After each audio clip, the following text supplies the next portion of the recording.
હજી થોડાક modular house જોઈએ આપણે કે આમાં ઓફિસ બનાવી હોય તો ઓફિસ બને, સ્ટુડિયો બને. આ બધા ડોગ હાઉસ છે નાના નાના.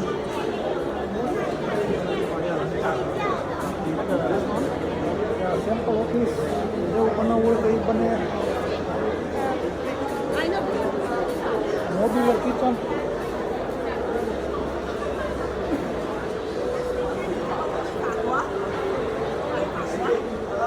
Modular house.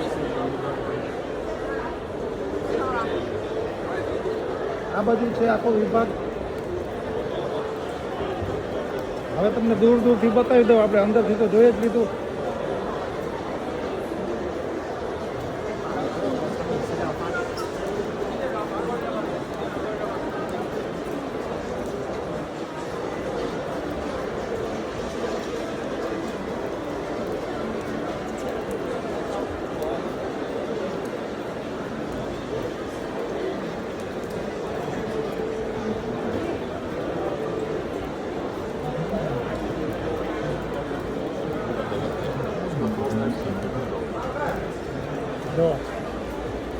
ચાલો હવે જાશું નવા હોલમાં.